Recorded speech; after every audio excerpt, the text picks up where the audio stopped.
네, 이슈플러스 이철규 기자였습니다. 다음 소식입니다. 정은호 전 네이처 리퍼블릭 대표에게 이런저런 청탁과 함께 뒷돈을 받은 혐의로 기소된 홍만표 변호사가 2심에서도 실형을 선고받았습니다. 하지만 원심보다 1년 감형된 징역 2년을 선고받았는데요. 항소심 재판 감형 사유를 장한지 기자가 전해드립니다. 서울고등법원은 오늘 변호사법 위반 등의 혐의로 기소된 검사장 출신 홍만표 변호사에게 징역 2년에 추징금 2억 원을 선고했습니다.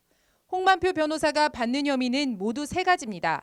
네이처 리퍼블릭 지하철 매장 임대 사업과 관련한 청탁 명목으로 정은호 전 대표로부터 2억 원을 받은 혐의, 변호사 수임료 34억 원을 빼먹고 신고해 15억 원의 세금을 포탈한 혐의, 마지막으로 정은호 전 대표의 100억 원대 해외 원정 도박 수사 무마 청탁 명목으로 3억 원을 받은 혐의 등입니다.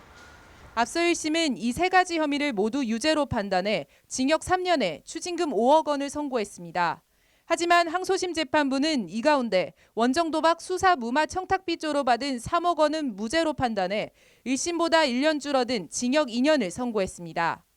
홍 변호사가 받은 3억 원이 변호사 지위와 무관하지 않다는 것이 재판부 판단입니다.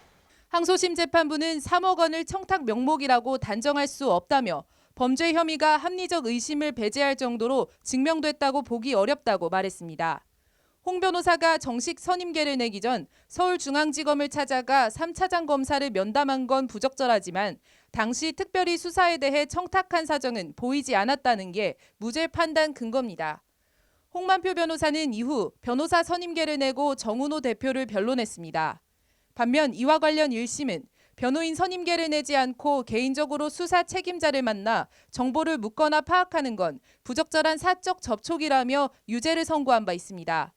연고관계나 친분을 이용해 수사 확대나 구속을 피하게 해달라는 청탁 명목의 대가가 포함돼 있다는 것이 1심 재판부 판단이었습니다.